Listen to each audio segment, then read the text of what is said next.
puede comenzar. Bien, muy buenos días a todos. Gracias por acompañarme en este momento para poder un poco tratar temas relacionados a la importancia que tiene la psicología del deporte en estos momentos, qué está ocurriendo con nuestros deportistas y por supuesto presentar un poco lo que hemos estado haciendo, tanto en el ámbito del deporte de alto rendimiento, que es un poco la experiencia que me caracteriza principalmente, como en otros niveles de rendimiento, porque recordemos que el deportista no solamente pues tiene afectación, sobre todo en este caso de crisis, en relación a lo que busca con su entrenamiento deportivo, sino también en otras áreas de su vida como son los estudios y también pues el desempeño profesional.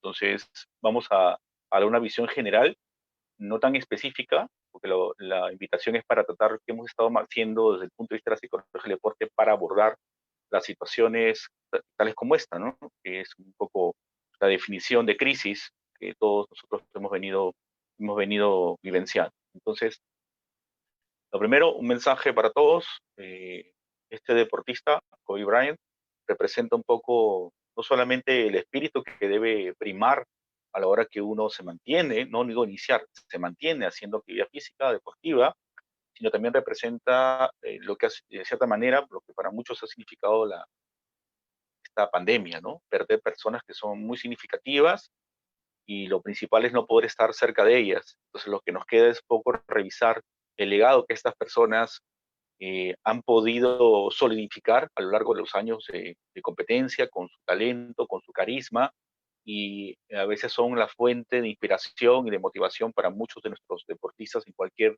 nivel de rendimiento en el cual se desempeñan. Creo que esta exposición yo la he delimitado con una especie de secuencia para que podamos entendernos mejor. Hay muchas personas que es la primera vez que de repente se toman un momento para poder revisar cosas de psicología del deporte. Hay personas también que tienen muchas ganas de trabajar en el área y somos conscientes de que hay pocos espacios para trabajar psicología del deporte. Esos pocos espacios están referidos, por supuesto, de los ámbitos académicos. Las universidades en forma reducida son algunas aquellas que muestran las cátedras de psicología del deporte. Y también está el tema de la formación profesional. Entonces, es importante que se delimite esto porque si no entramos no solamente en una cuestión de intrusismo profesional, puesto que muchas personas que leen algo de psicología o se forman con algún tipo de conocimiento básico de psicología, eh, pues tienen espacio para poder ingresar a estas formas de labor, si queremos decirlo, pero no con el contenido científico que la formación profesional nos brinda, nos otorga, ¿no? Entonces, el psicólogo del deporte, en primer lugar, es un profesional, como sabemos bien, somos profesionales, estudiamos una carrera, nos orientan a trabajar con principios, entonces, y hay que entender que esos principios tienen que ver con regirnos por un marco de actuación. El marco de actuación de la psicología del deporte es el estudio científico de las personas y de las conductas que se ven reflejadas, se ven evidenciadas, controladas, eh, dentro de un contexto muy específico que es el deporte y que está relacionado socialmente con los agentes de influencia, como son entrenadores, los compañeros de equipo, también, por ejemplo, las autoridades, como no, el tema comercial, los sponsors, todos aquellos que afectan de alguna manera, tanto emocionalmente, ¿no es cierto?, como, digamos, físicamente, incluso, el desempeño de un deportista. Entonces, la psicología lo que va a hacer es tomar interés por esta área de actuación humana y nos vamos a basar en dos principios que creo que son el comienzo de esta situación. ¿Qué queremos hacer? ¿Por qué queremos trabajar con los deportistas? ¿Por qué es una fuente de inspiración el análisis deportivo desde el punto de vista de la psicología? Primero, porque los resultados que se están habiendo a nivel mundial, en cualquier concepto, cualquier nivel,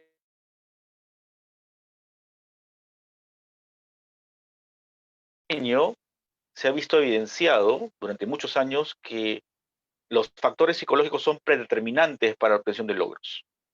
El problema principal que tenemos es por la poca difusión, por la poca especialización, muchas veces los conceptos relacionados con la psicología general atraviesan una línea muy delgada que termina influenciándose por la psicología clínica y que hace también a su vez que muchos deportistas pues consideren que la psicología del deporte es una psicología clínica, cuando no lo es. Si bien es cierto, particularmente considero que la base clínica nos ayuda a entender muchas cosas. Es más, esta conversación va a hablar de algunos aspectos clínicos que nos han ayudado a poder brindar un modelo de atención en una circunstancia tan difícil con la que estamos atravesando y aún no tiene fin, pero no estamos hablando de psicología clínica. Estamos hablando de una psicología del rendimiento, estamos hablando de una psicología que busca estudiar cuál es el potencial para que esa persona que entrena logre expresar al máximo los objetivos que se ha trazado con esas rutinas de entrenamiento cotidiana o con la búsqueda, vamos a usar una palabra que directamente habla de la diferencia de lo que puede ser el lenguaje de un psicólogo común de lo que es un psicólogo deportivo, con ese alcanzar de la forma deportiva, la forma psicológica deportiva, estar preparado para asumir el reto, para adaptarse a las cargas de entrenamiento, para poder sobreponerse a una situación como la que estamos atravesando. Eso es lo que es la psicología del deporte. Estudiamos cómo el individuo se adapta a esas circunstancias de exigencia que voluntariamente se ha puesto.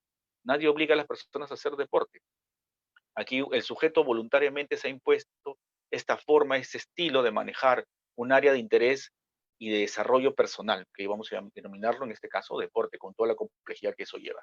Entonces, para poder trabajar en este modelo que estoy proponiendo, considero que es fundamental que tengamos unos objetivos que no deben ser transgredidos.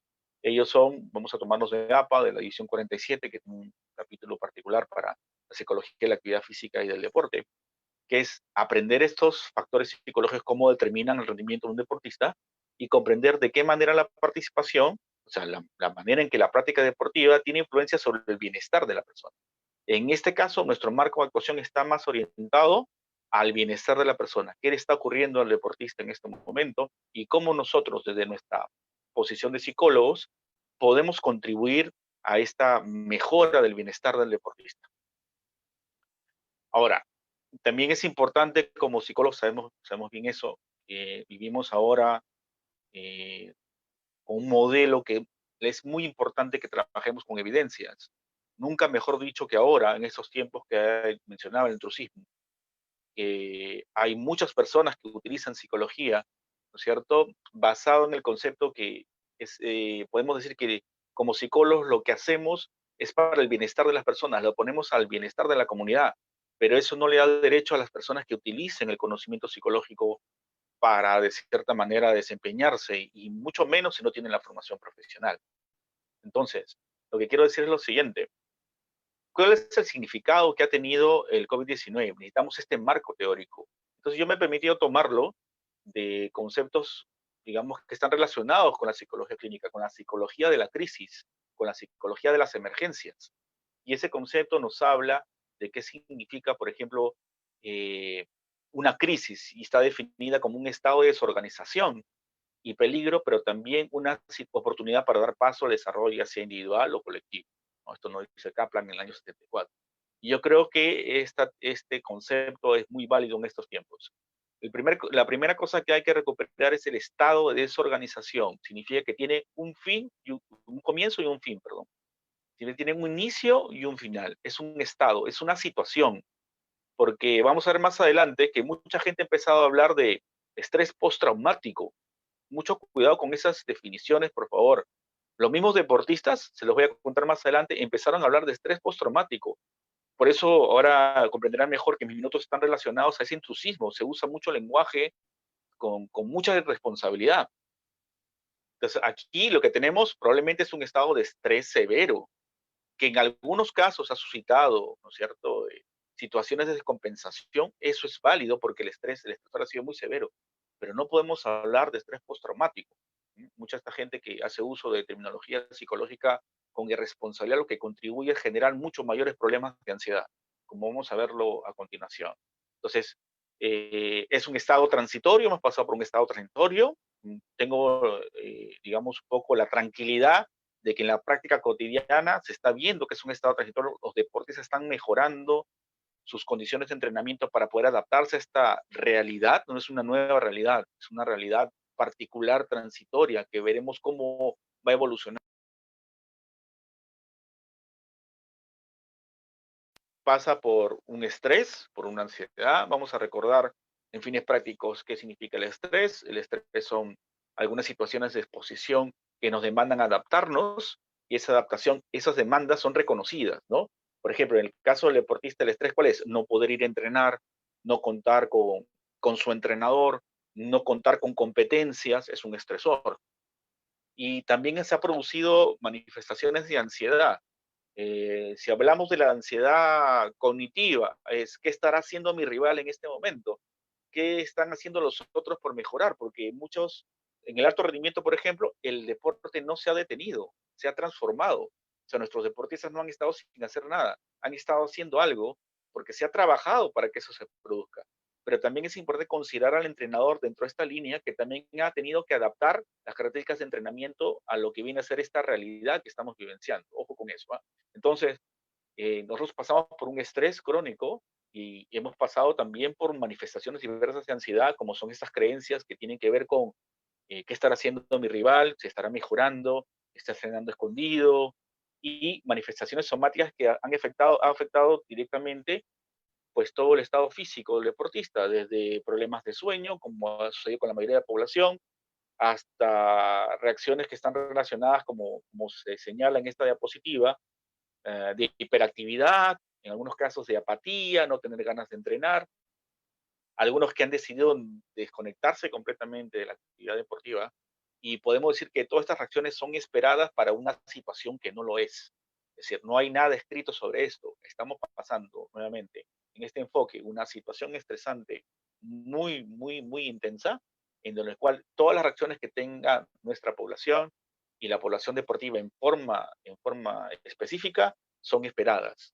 Aquí el reto está en cómo entrenarse como psicólogos para poder afrontar de la mejor manera estos retos que a nosotros mismos, de cierta manera, también nos afectan.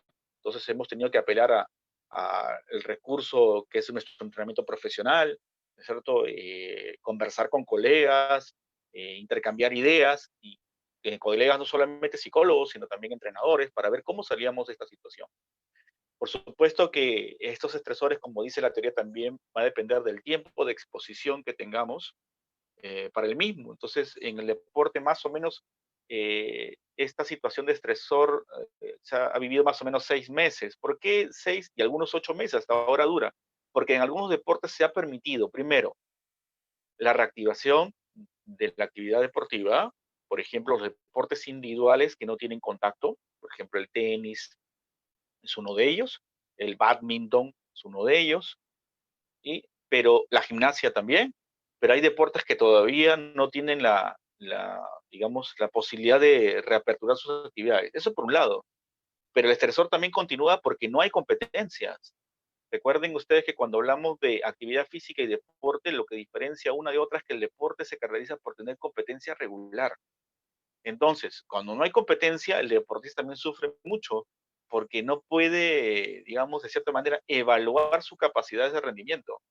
Las competencias sirven como una forma de evaluar qué tan listo yo estoy para poder seguir incrementando mis resultados y también cómo estoy en mi mejora continua.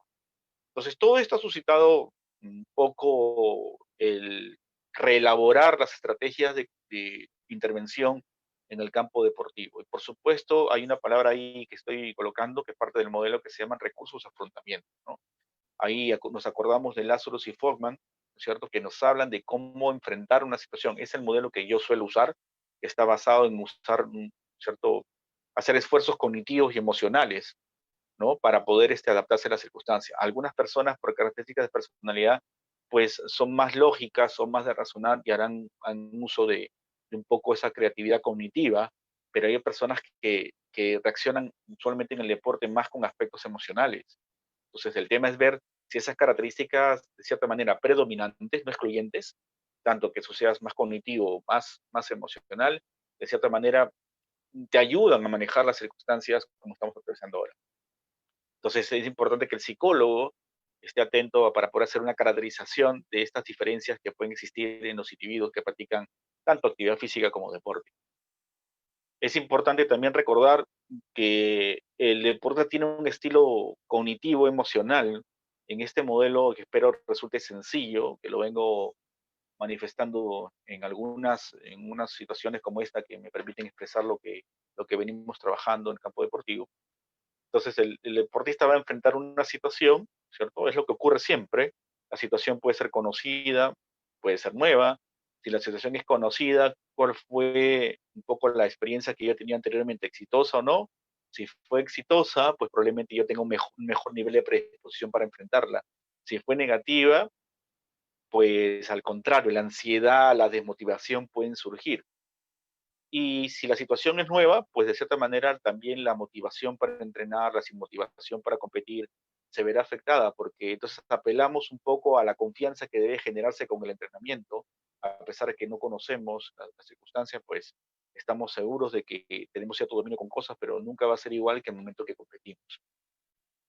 Esta forma de pensar van a delimitar, por supuesto, el nivel de adaptación que tiene el deportista. Ese es el modelo clásico, es el modelo con el cual entrena uno psicológicamente en el deporte.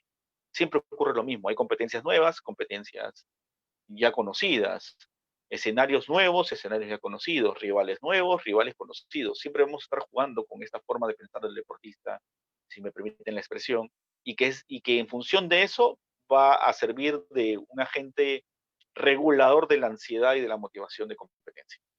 Por eso es importante las entrevistas para saber un poco, ¿no?, cómo el deportista va pensando respecto a las cosas.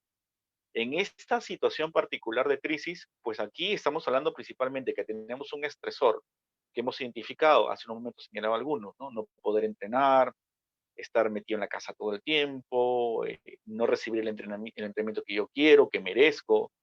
Y por otro lado tenemos las situaciones de ansiedad. ¿Qué estará haciendo mi rival?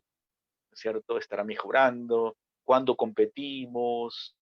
De cierta manera, también qué va a pasar más adelante, cuándo se aperturará el deporte, etcétera. Entonces, esa forma de pensar recae en algunos factores que, como sabemos bien en nuestros modelos educativos de formación psicológica, pues nos enseñan a que una situación no puede ser evaluada solamente desde el punto de vista individual, sino tiene que ver también entendiendo que el sujeto es un ser social, entonces en su contexto también es determinante a la hora que se puede facilitar o no, en este caso la adaptación y muchas veces el cambio, ¿no? No solamente es la adaptación, sino a veces hay que producir un cambio, como vamos a enseñar más adelante con algunos ejemplos. Entonces los factores de afectación son individuales, porque ahí viene la diferenciación de la caracterización de deportista, algunos más ansiosos, otros menos ansiosos, algunos con ansiedad somática, con ansiedad cognitiva, algunos preocupados por no reunirse con su equipo, eso puede ser incluso una ansiedad inter o intrapersonal, ¿cierto? Algunos que tienen temas culturales que, digamos, de cierta manera están acostumbrados a hacer ciertas cosas y ahora no las pueden hacer, y factores ambientales, ¿no? Que tienen que ver con, en este caso, con las condiciones que ha puesto nuestro gobierno para manejarse dentro de la crisis. Por ejemplo, les voy a poner una precisión. Muchas veces se decía que algo para manejar la crisis era que se hiciera actividad física, aunque sea en la casa, ¿sí? Primero, no todas las personas lo han podido hacer. Segundo, ¿qué pasa con un deportista que viene haciendo actividad física siempre? Esa estrategia es difícil de decir cómo vas a tener un deportista que haga más deporte cuando su característica principal es la competencia. Entonces, todas esas cosas que han suscitado una reflexión, como estamos viendo aquí, para poder determinar cómo actuar, pero habría que delimitar y partir del principio de cuál es la característica de nuestros deportistas usualmente. Todo eso, como se señala en la diapositiva, produce un miedo al cambio. Las formas que se expresan el miedo al cambio creo que todos las conocemos, pasan desde momentos de cambios del estado de humor con mucha intensidad a momentos de apatía, como se señalaba en la diapositiva anterior. Muy bien, el paso número 4 fue hacer una determinación de riesgos y afectación personal, ¿sí? Porque como hemos hablado de que van a haber factores, ya no solamente el deporte, sino lo que rodea socialmente al deportista, ¿no?, culturalmente al deportista, nos permitimos hacer algunas encuestas que tienen relación con un contenido de autopercepción. ¿Qué modelo usamos? Hemos usado un modelo adaptado. Hay una escala que se llama escala de salud general de Goldberg, en la cual yo la encontré de mucho mayor utilidad. ¿Por qué? Porque aquellos que han estado vinculados en la atención de personas con COVID, el Ministerio de Salud hizo una propuesta de una encuesta que, sinceramente, con fines prácticos para deporte, no estaba cumpliendo con aquello que necesitábamos en ese momento. Entonces se elaboró una encuesta, me parece recomendable hacer este señalamiento, para la escala de salud general de Goldberg es bastante sencilla y está diseñada para la utilización de nosotros como psicólogos. Recuerden que el concepto salud mental, sé que se usa muchas veces a las personas, le hace referencia a si vamos a evaluar un estado de predisposición a un trastorno psicológico.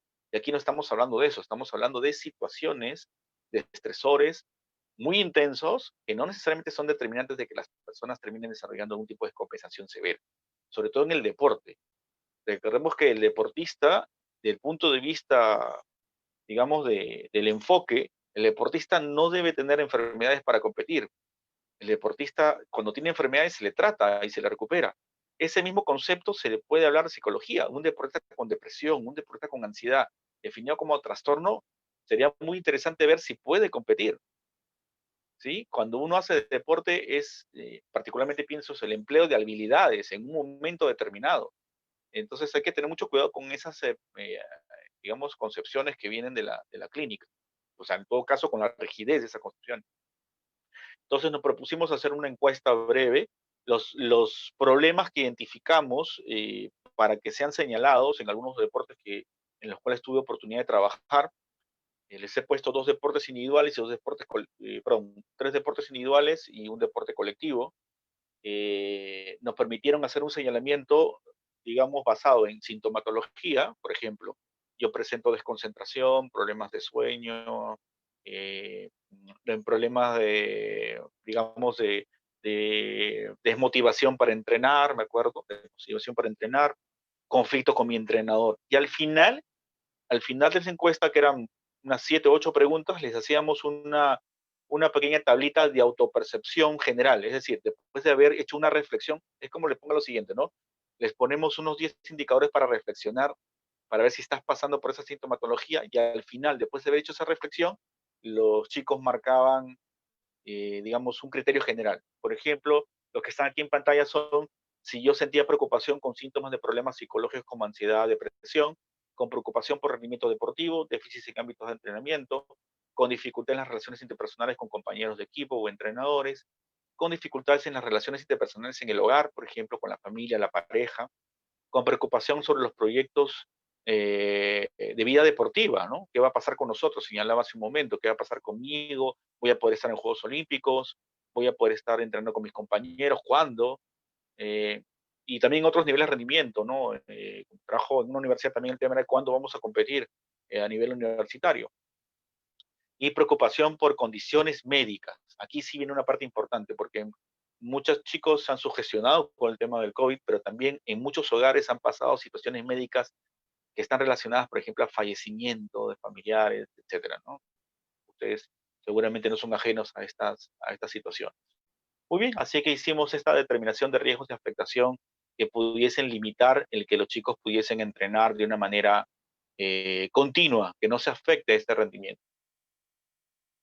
Muy bien, ya por un poco para las consideraciones de lo que hemos encontrado y que hemos tratado de hacer para modificar algunas cosas. Bueno, lo primero que ha ocurrido es que ha habido un cuestionamiento de los objetivos del entrenamiento. Es decir, estas formas de cuestionar los entrenamientos la hemos evidenciado con los cambios del estado de humor.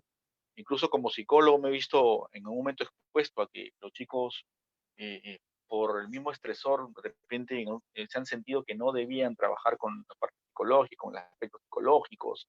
Algunos se fueron al extremo de no querer profundizar en temas emocionales, pero también ha habido muchos chicos con muchas necesidades, muy abiertos para el trabajo profesional. Entonces, eh, el otro tema que ha ocurrido es que el tiempo de crisis ha sido tan vasto que ha habido mucho tiempo para cuestionarse a sí mismo. Entonces, como escuché por ahí, muchos deportistas de tanto tiempo reflexionar sobre las cosas, no les ha gustado lo que han encontrado. Entonces, ha sido todo un tema este cuestionamiento de los objetivos.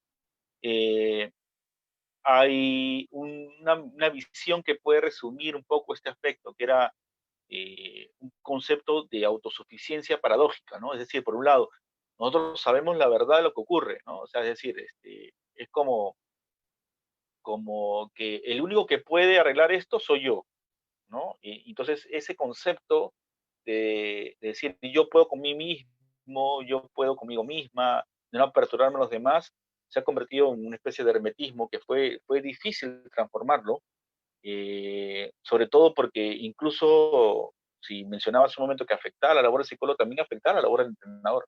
Hubo mucho rechazo. Recuerden que las rutinas de entrenamiento se cambiaron y los entrenadores, como señalaba un momento, estaban un poco tratando de adaptarse, ¿no? Es muy difícil cuando no están las condiciones para entrenar. El otro tema que ocurrió fue fatiga por las rutinas. O sea, recuerden, para los que no estaban familiarizados con esto, mencionaba hace unos minutos que el entrenamiento no ha parado. Los entrenadores han usado medios virtuales como el que estamos usando en este momento para seguir haciendo entrenamiento. Entonces, el tema es que todos los días era lo mismo. Recuerden ustedes que son estudiantes, les ha pasado que tienen que estar mucho tiempo sentados frente a la computadora escuchando cosas. Y lo mismo le pasa al deportista, mucho tiempo frente a la computadora, recibiendo sus clases o trabajando, y encima también el tema del deporte. Ha habido una hipervigilancia ambiental, ¿no? ¿Basado en qué? En estar, digamos, todo el tiempo sintiéndose que hay que controlar. Los entrenadores ahora les piden que los chicos pongan cámaras para ver el entrenamiento, que usen sus teléfonos, la familia también, porque entrenan en su hogar. Entonces, la familia ahora que de cierta manera, pues, le gustaba que los chicos hicieran deporte, ahora sienten que se ha invadido un espacio en el hogar. Y eso puede ser bueno o malo. Bueno, en el sentido de que diga, está bien que ahora entrenen en la casa, y el aspecto del estresor es que constantemente pues están mirando que uno está entrenando. Hay muchos chicos que realmente son un orgullo porque las condiciones donde entrenan de repente son muy reducidas, ¿no? Entrenan en esos dormitorios, sus casas no son casas, son departamentos, entonces tienen que mover sus camas, mover lo que les rodea para poder tener un ambiente donde entrenar y continuar con sus aspiraciones de ser mejor. O sea, todas estas cosas ha generado muchísimo estrés. La exigencia del entrenamiento, ¿no? Entonces, el entrenamiento que está viendo ahora por muchos medios, ¿no? Para la mayoría de deportistas, con excepción mencionaba aquellos deportes que se les ha permitido regresar al entrenamiento presencial, que son muy pocos, eh, pues hace ver que el deportista siente que el entrenador no está llegando, y le exige. Recuerden que tenemos un modelo conductual tradicional en deporte, que es difícil cambiar esa mentalidad muchas veces de los entrenadores, que se quedan con el rol de entrenadores, pero no de pedagogos. O sea, el modelo conductual es, en este caso, disculpen el reduccionismo, pero creo que es ser bien práctico, es tú entrenas lo que yo te digo de la manera que yo te digo y de cierta manera pues no me importa si tú lo emprendes o no. O sea, prácticamente el mensaje es muy directo. Entonces, la exigencia de entrenamiento, los chicos acostumbrados a ese tipo de disciplina, acostumbrados a ese tipo de llegada como el entrenador, ahora no lo sentía. Entonces, es como que cuestionan que su entrenador también estaba cambiando. Y es porque su entrenador, fíjense lo que nos ocurre, ¿no? Hay que estar controlando el audio, controlando la imagen. Entonces, el entrenador, igual que un maestro en una universidad, pues termina también agotado, ¿no? Y muchos de los entrenadores también valgan verdades, y también creo que es un momento para hablar de ellos, pues han perdido trabajo, no pueden abrir sus academias, sus clubes, tienen familias. Entonces, imagínense todo lo que ha ocurrido en este entorno, ¿no? Entonces, y encima, de cierta manera, ser creativo para mantener el estado de ánimo, porque también he escuchado eso, no se está entrenando tanto para ganar, se está entrenando para afiliar, para fidelizar el deporte y no dejarlo, ¿no? Porque eso también es importante. Aquí yo considero que no se está entrenando necesariamente para ganar. En todo caso, con algunos deportes he hecho una excepción. Pero la idea es que el deportista no deje de entrenar, que siga pensando que su deporte es un medio de expresión de su potencial. Y también está la comunicación impersonal. Esto es que, como muchos casos, ¿no? Como está ocurriendo ahora, por ejemplo, ¿no? Con el respeto que todos se merecen, pues no sabemos qué ocurre del otro lado. Uno apaga su cámara y no sabe si lo está escuchando, lo está viendo o qué está haciendo. Tienes tu derecho, pero pasamos rápidamente a eso, ¿no? Cuando estamos acostumbrados psicológicamente, socialmente, a ver las emociones. Es imposible comunicarse si tú no sabes el efecto que tiene el mensaje que le das a la persona que tienes frente. En el deporte se siente muchísimo porque el entrenador tiene que estar mirando cómo tú pasas del concepto teórico al práctico en fracción de segundos. Entonces ahora hay una comunicación impersonal, media distante, medio de compromiso, que también de cierta manera hubo que intervenir. Entonces, ¿qué hemos procurado hacer? Le digo procurado hacer porque todavía es un reto. En el modelo de trabajo que nos hemos permitido elaborar está la reestructuración de objetivos. ¿Y en qué consiste la reestructuración de objetivos? Que, primero, fíjense, no es entrenar para tener una forma física, es entrenar para mantenerse en el deporte. Segunda cosa que hay que reestructurar. Tuve la suerte de compartir espacio, como señalaba anteriormente, con algunos entrenadores discutiendo sobre cómo hacer algunas modificatorias. Entonces, lo que se ha hecho es generar competencias en algunos deportes que se podían. Espero que algunos de ustedes tengan familiaridad. Hay deportes como, por ejemplo, el taekwondo, deporte de karate en la modalidad de kata. Taekwondo tiene una modalidad que se llama punce, que son modalidades de exhibición. Entonces, muchos chicos han optado por pasar esas modalidades, aparte de los chicos que ya practicaban esa modalidad, para evitar no tener ningún tipo de competencia. Y es más, se han creado competencias sudamericanas, panamericanas y hasta mundiales de esas modalidades de competencia, ¿sí? Pero en los deportes, por ejemplo, de enfrentamiento, ¿no? En los deportes colectivos, más ese proceso. Entonces, había que buscar otras formas de hacer que los muchachos compitan. Y entonces, de cierta manera, ha habido compensaciones a través de pruebas físicas, pruebas técnicas, de dominio técnico. En algunos deportes ha pasado eso, que de cierta manera han ayudado a manejar la situación, debemos ser sinceros. No la han aliviado porque no es lo mismo, ¿no? No es lo mismo que tú pongas un karateca o un futbolista que no juega fútbol, es un poco complicado, no está cumpliendo el objetivo o la imagen que se tiene de lo que debe ser el deporte. Pero ha servido para mantener el espíritu competitivo. Los psicólogos hemos participado porque también hemos, como nunca, tenido la oportunidad de hacer eso que no se nos daba, tener mucho tiempo para trabajar con los equipos. Particularmente, muchos entrenadores nos han dado la oportunidad de llegar mucho más a sus equipos con el aspecto psicológico. 50% porque les ayudábamos a resolver los temas de que no sabían cómo manejar la situación en el entrenamiento, y el otro 50% porque verdaderamente se dieron cuenta, reflexionando seriamente, la importancia que tienes que trabajes con un psicólogo en tu equipo para que resuelva estas situaciones de crisis. La gestión de las rutinas, ¿no? Pasamos de la fatiga de las rutinas a hacer gestión. Entonces los entrenadores también se han dado cuenta de eso, que aprovechando los espacios como este de las formas de comunicación, de cierta manera virtual, ahora se considera que el deporte debe saber un poquito de todas las ciencias aplicadas para que haga su propia autogestión de entrenamiento. Porque en pocas palabras, para que se entienda, nadie te va a evaluar. Tú mismo, te van a dar indicadores para que te evalúes y tú mismo tendrás que evaluar tus progresos y tus logros a nivel deportivo. Entonces es muy importante que ahora el deporte se autoentrena con la supervisión del entrenador. Ya no es que el entrenador te entrena a ti. En el caso de los entrenadores con los que he trabajado y que he tenido éxito en sus fórmulas de adaptación a estas circunstancias, lo han manejado de esta manera. Luego está el control de contingencias. Fíjense, en el caso de la preparación psicológica para competencia virtual, ¿no? Voy a repetirlo porque si no, en particular, preparación psicológica para competencia virtual.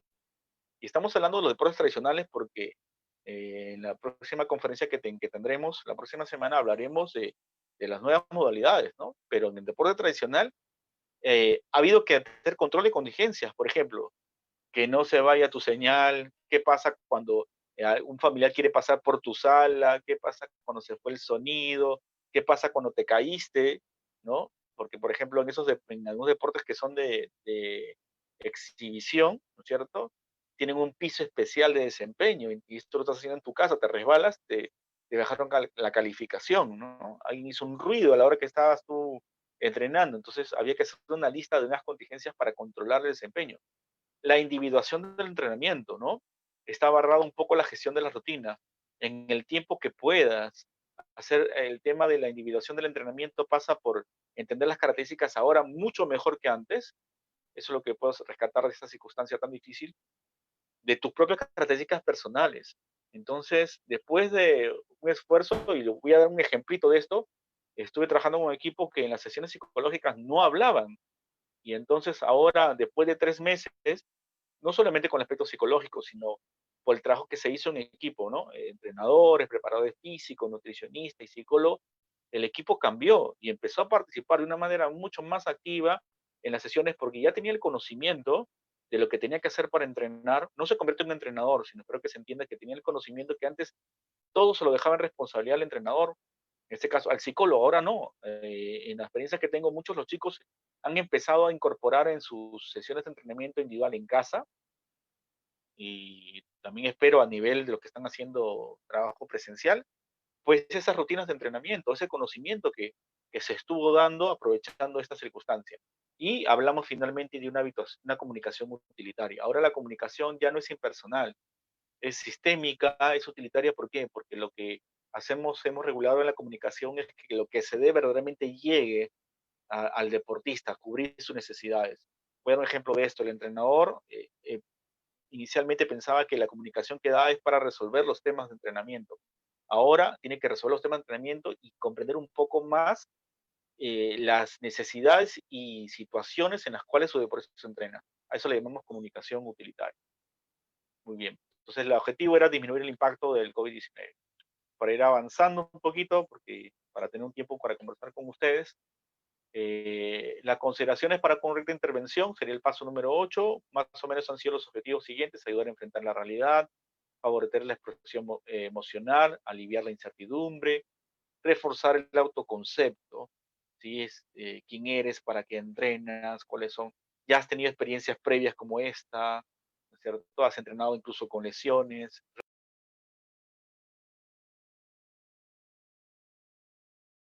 críticas, porque han habido situaciones de descompensación como son esperadas. Entonces, las premisas es que hemos actuado en función se han ido dando las etapas, nos hemos estado adaptando también a eso.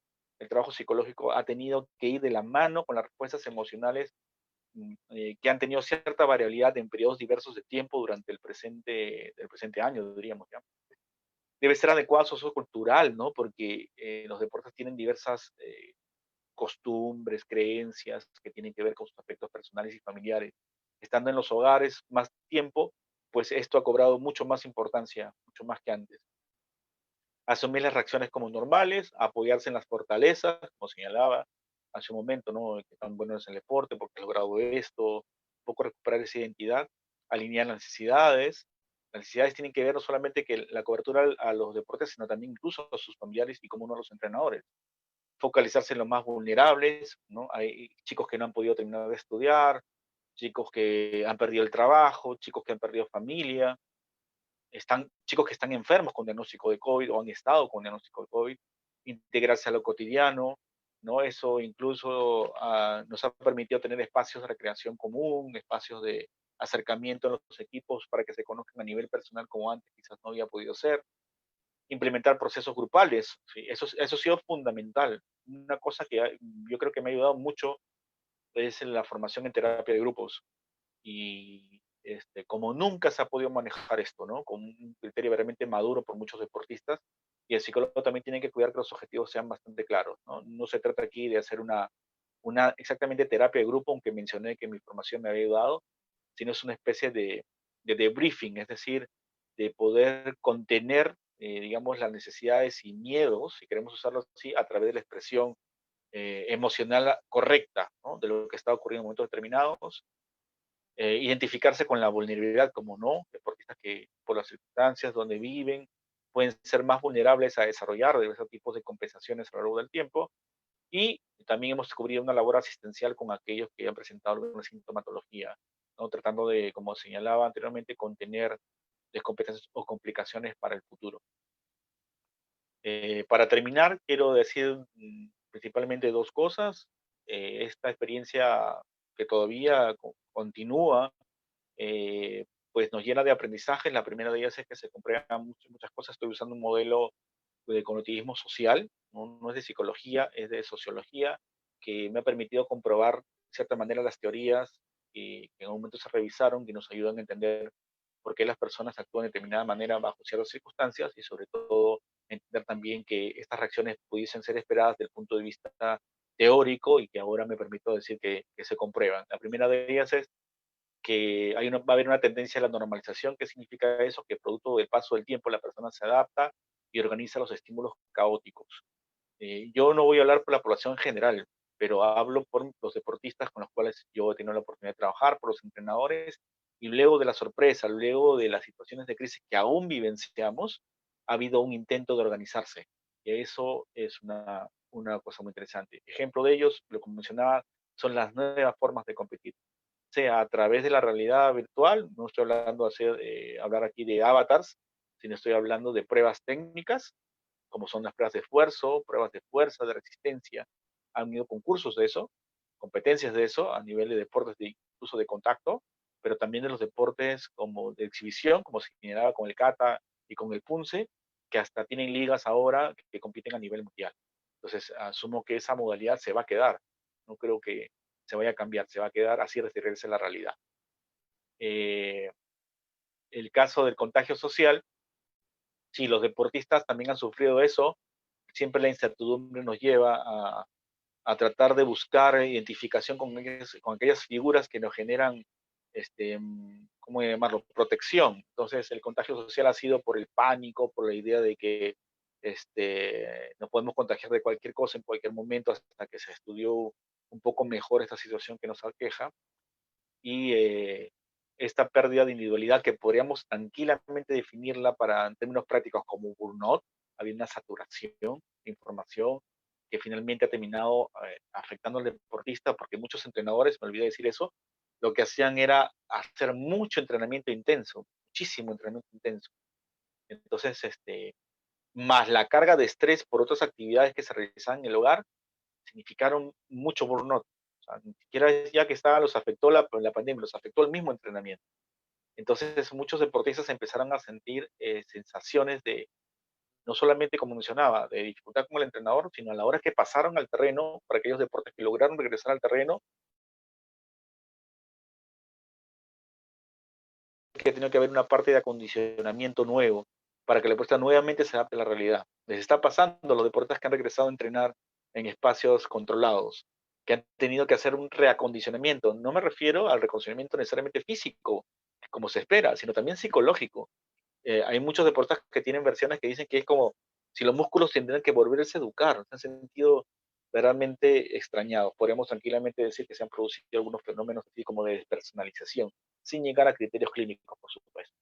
Y finalmente, la atribución. Siendo grupos homogéneos se produce una intensa interacción entre los deportistas, entre ellos mismos trataban de intercambiar ideas. Una de ellas es lo que mencionaba, ¿no? Empezaron a hacer un reto antiestrés postraumático. El postraumático significa que ha habido un trauma. Aquí no ha habido un trauma, es un estrés agudo, ¿no? Un estrés muy severo, ¿de acuerdo? Si queremos verlo así, porque en tu casa ha habido pérdidas, no puedes entrenar, te has enfermado, ha pasado con tu familia, has perdido el trabajo, un estrés muy agudo, complicado, complejo, con muchas vertientes. Pero no ha habido un estrés postraumático. O sea, lo que ha ocurrido algo que no tiene que ver con la pandemia y que sí amerita esa definición. Pero los chicos empezaron a hacer un reto que eran 20 planchas por yo reto a mi amigo tal para evitar la depresión y el estrés postraumático.